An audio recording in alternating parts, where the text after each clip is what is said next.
a lot, okay? Serial killers. For some reason, I'm very interested. Y'all know this. Went to school for psychology, so I can be able to interview these people, understand why they did what they did, figure out what caused them to do what they did, because obviously murder is very bad, right? Anyways, serial killers that are still on the loose today. This is something that, I didn't think is like a true thing, right? I think all serial killers are now done, right? I personally don't think serial killers exist. And if they do, they're too smart for the system, so they haven't been caught or, nothing's going on, right? But then again, there's so much technology that goes around nowadays, right? Okay, back to the topic at hand. After I was rudely fucking interrupted, okay, by Danish, okay? Rudely interrupted is what it is. We let him pass, okay? Serial killers that are still on the loose today, okay? With technology going around, I do not think there's like a lot of serial killers happening, right? With the technology, like if someone's killing, they would get caught ASAP. We got heavy forensics, we got cameras everywhere, like it's ridiculous, right? So when I saw this, you guys know I have to obviously react to it. Danish, here we go. All right, serial killers that are still on the loose today. Let's see what's happening. On April 30th, 1985, a 45-year-old truck driver stopped near a vending machine in Fukuyama, Japan. He was exhausted from work and was looking for an energy drink to help him power through the rest of the day. When he approached the vending machine, however, he noticed something surprising. A bottle of Oranaminsi energy drink was already in the pickup tray. Thinking he'd lucked out on a free drink, the truck driver wasted no time chugging it down. What he didn't know was that this would be the last drink he would ever taste. Instead of the refreshing feeling he was looking for, he felt something horribly wrong with his body. A bitter, burning sensation quickly spread throughout his throat, followed by an intense wave of nausea. It wasn't long before he was lying on the road in excruciating pain. He was rushed to a nearby hospital where doctors discovered a lethal amount of paraquat dichloride in his system. Paraquat is an herbicide that was quite common in Japan at the time. More importantly, it's also highly toxic to humans. Oh my god. When ingested, it can lead to severe nausea, throat inflammation, internal chemical burns, and eventually death. Oh, fuck me. Oh my god, internal burns, chat, is what gets me here. This is what gets me, internal burns. Oh my god. This is also why it's been banned completely from over 70 countries to date. Unfortunately, despite knowing the reason for his illness, there was nothing the doctors could do to save his life. There's no antidote for the deadly chemical today, let alone back then. So, after hanging on to his life for a month, the truck driver passed away on the 30th of May, 1985. At first, investigators assumed that given the nature of his work, he might have accidentally encountered the toxic substance while on duty. However, after reviewing his haul records, they found no trace of this herbicide or anything remotely linked to it. This left them with only one conclusion: the chemical was mixed into the drink he consumed just moments before collapsing in agony. But with no leads or concrete evidence, they couldn't determine whether it was a murder or self-inflicted act, resulting in the case getting shelved for the time being. Now, while this might sound absurd today, you have to understand that paraquat was readily available in the country at the time. You didn't need any prescription. Well, I'm going to bed again. Just wanted to say hi. No, thank you for saying hi, Data. Thank you for saying hi. This is the last video I'm doing for stream anyway. This is the last video I'm doing for stream. I'm back on Monday. Right? But no, thank you for saying hi. It was fantastic to talk to you again. Thank you. Dub Danish. Alright, let's get back to it. Go to sleep. Jet lag's a bitch. Or identification to purchase the chemical, leading to over 1,400 people using it as the poison of their choice in 1984 alone. In other words, the possibility of it being self-inflicted was just as high. However, just as the investigators were about to give up on this case completely, they received tragic news. Oh no. Another person had fallen victim to the same poison after consuming Oranaminsi on the 5th of September. Okay, honestly, this is kind of smart, no? Like, as diabolical as this is, it is hella smart, like, because to be honest, like me, I'm personally dying if this happens to me, right? If I go and I see a Red Bull can that's in a vending machine, I'm obviously drinking that Red Bull can, right? Okay? It's free, right? Anything free, like, you get people on, right? So, I mean, this guy had it all figured out. He's like, I'm gonna mix this popular drink with this, put it in vending machine, so when people go to buy it from the vending machine, right, you got this. Oh my god, that's hella fucked up. Then another 6 days later, and one more 2 weeks after that. By this point, it was clear that someone was deliberately poisoning vending machine drinks across Japan. Oh my god. This was the work of a deranged serial killer. Unfortunately, this supposed killer was also extremely thorough.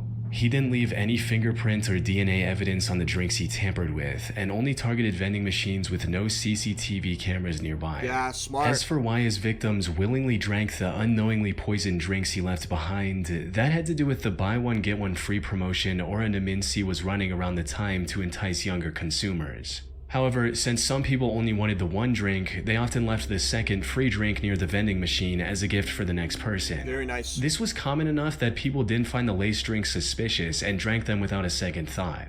Sadly, this method was terribly effective. By the end of the year, this mysterious vending machine killer had claimed the lives of 12 victims and had severely injured 35 more. But as I mentioned earlier, this killer was a master of hiding his tracks. He operated all across western and central Japan, as well as Tokyo, making it near impossible for investigators to pinpoint his location. Wait a minute. So you're telling me this man would travel along?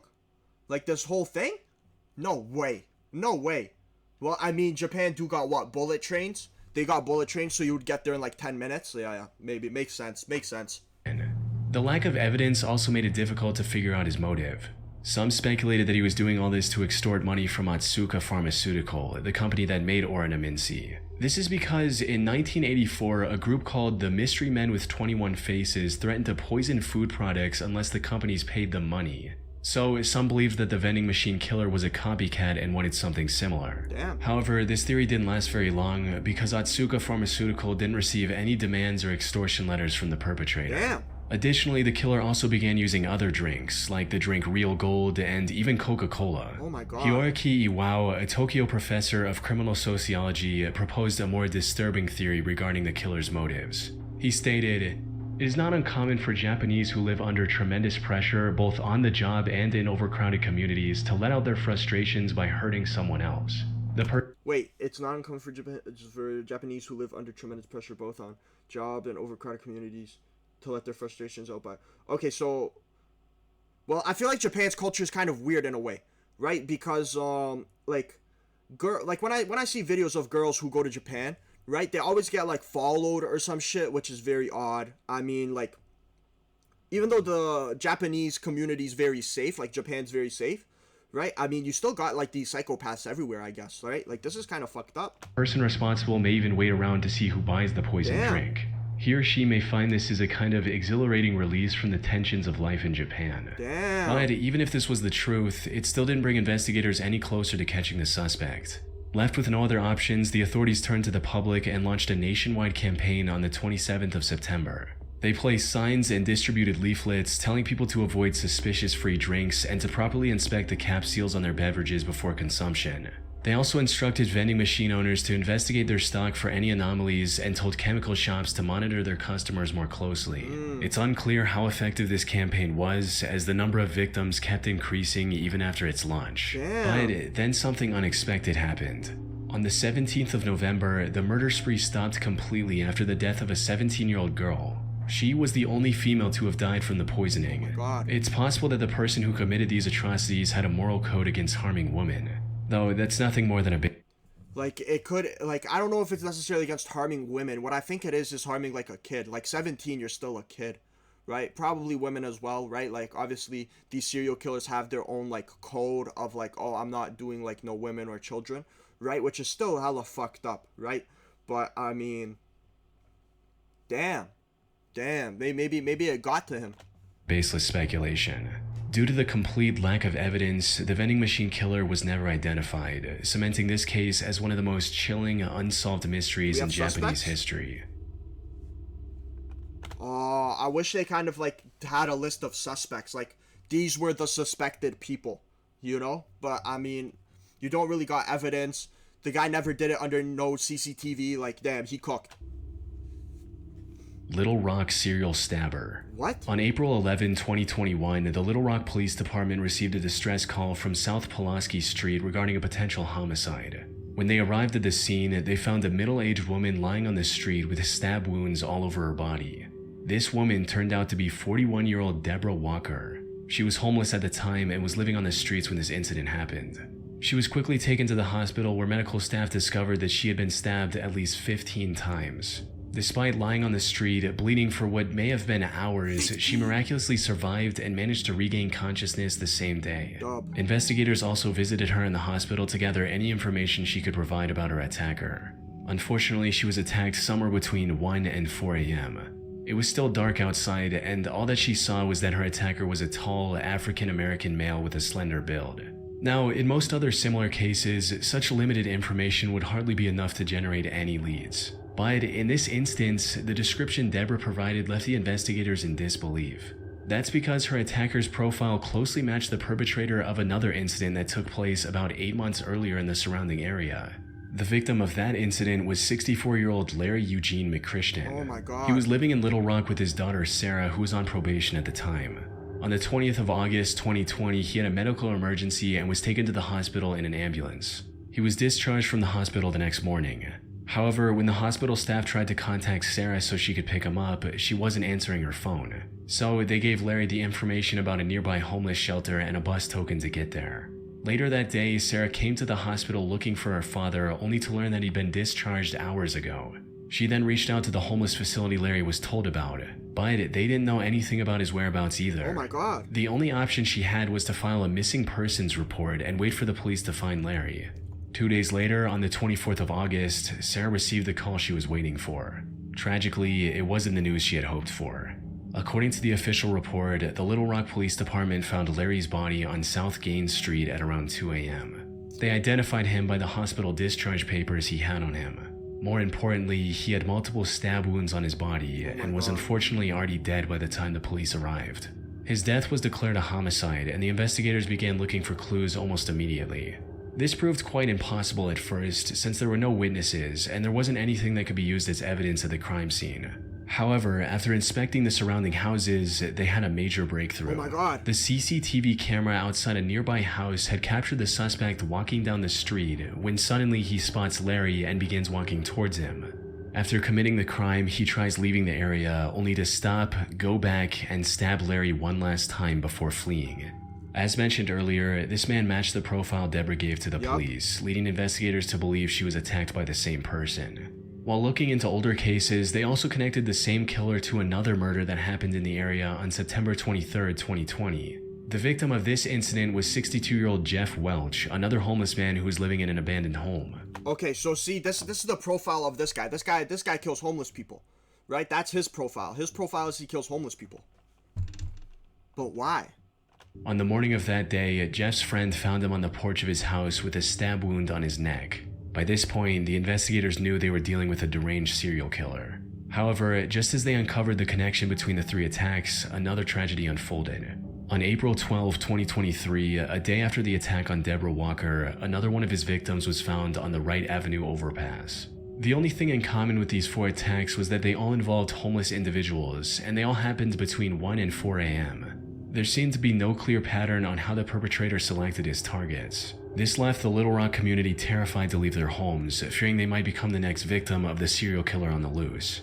After realizing the potential danger of this situation, LRPD began spreading awareness about the man who is now being referred to as the Little Rock Slasher. They also turned to the public to ask for any information they could provide on the matter, and even announced a $20,000 reward. We also need your help. If you have seen anything suspicious or have surveillance cameras on your homes or businesses in this area, please contact they're kind of us stressing at 501.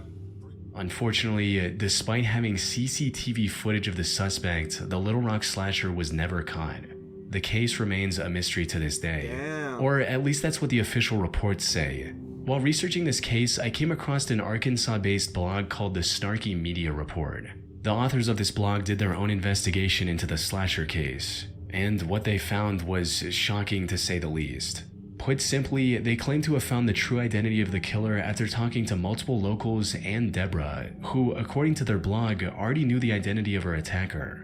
They also uncovered many details about this supposed killer, including his criminal record, which reveals that he has already served 2 prison terms in Arkansas for felony convictions of domestic violence. Damn. Also, his history with drug abuse and how it made him very agitated and violent. The authors of this blog also claim to have contacted the alleged killer's previous landlord, who gave them this image of the perpetrator. Which begs the question, if they know so much about the slasher, including his legal name, why didn't they give this info to the police? Facts. That's where the case goes from creepy to bizarre, since, according to them, they've already given everything they had to the relevant authorities. Despite this, the Little Rock police didn't make any progression in catching the serial killer. Snarky Media also published a video of the Little Rock mayor and police chief refusing to answer questions about the case. This seems to hint at something incredibly shady going on behind the scenes. That said, there's no way for me to confirm if the authors of the Snarky Media blog are telling the truth. For all we know, their whole investigation is made up, and this is just some random guy who has nothing to do with the 4 attacks, and it's all a ploy to make the Little Rock Police Department look bad. Most of the information they've gathered seems to check out with what's released publicly by the authorities. The only discrepancy in their investigation is the age of the suspect. Officials believe the slasher to be young, possibly in his 20s, but the authors of this blog state that the person they found was 46 years old. Unfortunately, this is where the leads end. Whether Snarky Media is telling the truth or not remains uncertain. What is certain— I need to see how this man walks. Chat. Like the same how we saw with the man who did the fires, like how they caught him on his walk. We need a video of how this man right here walks. Right? Then maybe we could get him, because he is a tall, slender type looking fella, right? Matches the profile, African American, tall, slender, maybe. But then again, they could all be capping. However, is that the case remains unsolved to this day. The Little Rock slasher is likely still out there and can continue his murder spree at any moment.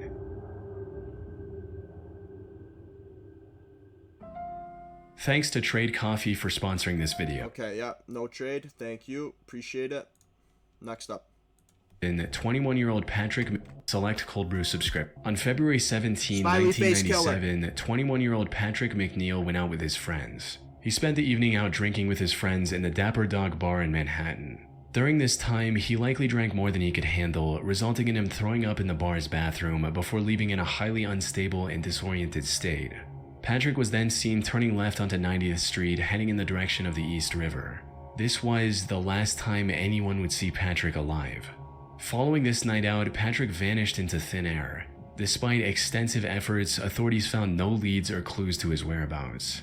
That is until April 7, 1997, when Patrick's lifeless body was found in the East River 50 days after his disappearance. Damn. Duty Sergeant of the NYPD's Special Investigation Division, Kevin Gannon, was called to the scene to assist with the body's recovery and examination. Kevin had been a seasoned detective for years, and by this point there was little that could surprise him. However, the circumstances surrounding Patrick's death disturbed him to his core. The more he looked into it, the more strange the situation became. For instance, Kevin noted that Patrick's body wasn't decomposed enough to have been floating in the river for a week, let alone the past 50 days. He also found burn marks on Patrick's body, hinting at the possibility of him being restrained prior to his death. Kevin knew that something wasn't right. Unfortunately, due to the complete lack of evidence pointing to the contrary, Patrick's death was ruled as an accident. Kevin kept thinking over this feeling for the next year before coming across a case that reinforced his suspicions even further. On February 13, 1998, another body was found in the same stretch of water. This body was later identified as 22-year-old Lawrence R. Andrews, who had gone missing on New Year's Eve after celebrating the event with his friends in Times Square. After getting on the case, it didn't take long for Kevin to notice eerie similarities between the two cases, as both bodies were found within yards of each other. Both of them were also young Caucasian males and were on track to have successful careers. They both disappeared in one of the most crowded cities in the world without any trace as well. Most importantly, Kevin also found similar oddities in both cases, where the bodies were a lot less decomposed than they should have been, and there were burn marks indicating possible restraints before their death. Lawrence's case prompted Kevin to look for other similar cases across the US. He enlisted the help of fellow detective Anthony Duarte and a criminal justice professor, Dr. Lee Gilbertson. Together, they began investigating these cases, and soon a chilling pattern began to emerge. In total, they found 45 different instances of young men dying under shockingly similar circumstances as Patrick and Lawrence. 45 is crazy, man. 45 is ridiculous. No way. 45. I refuse to believe 45. Most of them went out for a night of drinking, became more intoxicated than usual, disappeared shortly after, and were later found dead in some body of water. Almost all of them were also Caucasian and on track to have a high-paying career like engineering after college. Most disturbingly, however, they also found graffiti of smiley faces near the bodies of at least a dozen different victims. Wow. This led to the 3 investigators creating the smiley face murder theory. According to this theory, these 45 and possibly many other deaths from the 1990s to 2010s weren't accidents in the slightest. 2010? Instead, they were murders committed by a single deranged person or an organized group of serial killers. This is the only logical explanation they could find to justify the many oddities and similarities in these incidents. That said, while this theory makes complete sense to some people, others aren't convinced one bit. Criminal profiler Pat Brown, for instance, called this theory ludicrous. She believes that the idea of connecting smiley faces, one of the most common graffiti symbols, with murders is just absurd, stating, "It's not an unusual symbol. If you look in any area 5 miles square, I bet you could find a smiley face." The FBI also completely denied this theory in a statement, reading, "The FBI has reviewed the information about the victims provided by 2 retired police detectives who have dubbed these incidents the smiley face murders and interviewed an individual who provided information to the detectives.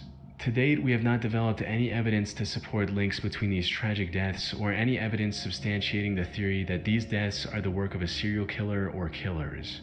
The vast majority of these instances appear to be alcohol-related drownings."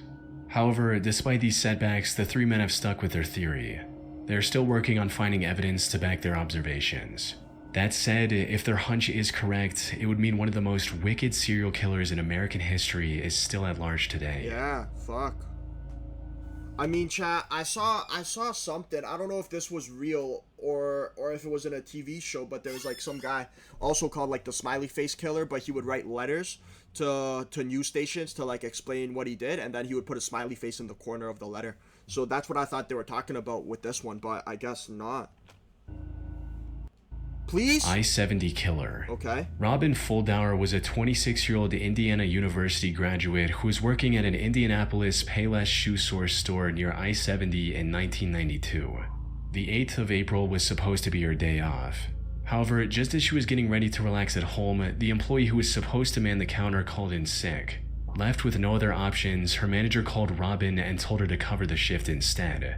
Robin wasn't very happy about this emergency shift change, but she reluctantly agreed, arriving at the store at 10 a.m. and starting her shift as usual. Unfortunately, her day was about to get a whole lot worse. Everything seemed normal until 2 p.m. when the manager called the store for a routine check. To her surprise, Robin wasn't picking up the phone. She kept trying for a few minutes before giving up and calling the Speedway gas station neighboring the shoe store. One of the gas station employees, a friend of Robin's, went to the Payless store to see if she was doing okay. However, what she found inside left her confused. The store was in slight disarray and some of the shoes were missing from the shelves. The cash register was also open and there was no money in it. Most concerning of all, there were no signs of Robin anywhere. Her friend called out Robin's name, hoping she was just in the back and would respond. But when she didn't hear anything from Robin after minutes of standing in the store, she became worried and called the police at around 2:20 p.m. The cops arrived within minutes and began searching the store for clues on Robin's whereabouts. And it wasn't long before they made a devastating discovery. They found Robin lying in the store's back office, covered in blood. Oh, it was already too late. my God. During questioning, an employee from the store across the street claimed to have seen a strange man loitering around the shoe store a couple hours earlier. According to this employee, the man sat on the curb for about a half hour, rifling through his bag and staring at the Payless store. They then saw the same man a few minutes later trying to hitch a ride back to Interstate 465, which was about a quarter mile from the store's location. Damn. Unfortunately, they were too far away to get a good look at the man's face. Given the money stolen from the register, and without any other leads, investigators filed this as nothing more than a robbery gone wrong. However, they couldn't have been more wrong. Because just 3 days later, something similarly tragic happened to 23-year-old Patricia Smith and 32-year-old Patricia Makers. Oh, no. The two were working at a bridal shop in Wichita along I-70. The incident happened a little past their usual closing time as they were waiting for a customer who had a pickup. When they saw a man approaching the store, they assumed that it was the customer. However, this man drew a gun on the two after entering the store, took them to the back, and executed both with shots to the back of their heads. Oh my God. As the killer was leaving the store, he crossed paths with the actual customer the girls were waiting for. Without hesitation, he aimed his gun at the man and ordered him to head to the back of the store. But the customer defied his command and ran, narrowly escaping with his life. He later helped the police draw a sketch of the killer. Unfortunately, the sketch didn't provide much of a breakthrough. Chat, why does he By kind this of look point, the like authority... No way. No way. I mean, if I shaved, I kind of look like this, chat. Like, by all means. But my face is a bit fatter. The killer. Unfortunately, the sketch didn't provide much of a breakthrough. By this point, the authorities were certain they were dealing with a serial killer, but despite their efforts, the killer's spree continued. By May 7th, he had taken 3 more victims in small... Oh my god. I mean, there is like kind of a profile going on over here, you know, darker hair. I would say dirty blonde. I don't know. I can't believe, like, there's a man in here, which is kind of crazy. Right? So, because by the looks of it, it was women beforehand. Right? Like, it was girl, then 2 girls, and then this. Right? So, this guy's like kind of the odd one out. Low traffic stores along the I-70 highway. By the time investigators managed to compile a few more sketches, the I-70 killer stopped his quest and went into hiding. That is until 1993, when he claimed 3 more victims along I-35 in Texas. Oh my god. He tried to hide his identity by changing his weapon, but the investigators were quick to notice the similarities. One of his victims, Vicky Webb, also managed to miraculously survive after getting shot in the neck. If he were ever caught, Vicky's testimony would have been crucial in bringing him to justice. Though the I-70 killer was never found, and the case went cold for nearly 3 decades. However, then, in 2021, investigators released CCTV footage of a murder that happened in 2001. The suspect in this footage looks strikingly similar to the I-70 killer sketches, potentially giving authorities the lead they need to finally catch him. It's likely only a matter of time before he runs out of places to hide and is captured. But for now, he's still out there, evading police and leaving the case unresolved. We can only hope he doesn't take any more victims in the meantime. Damn. I mean, W video. That was a good video, chat. That was a good video. I like that one. I need more videos like that.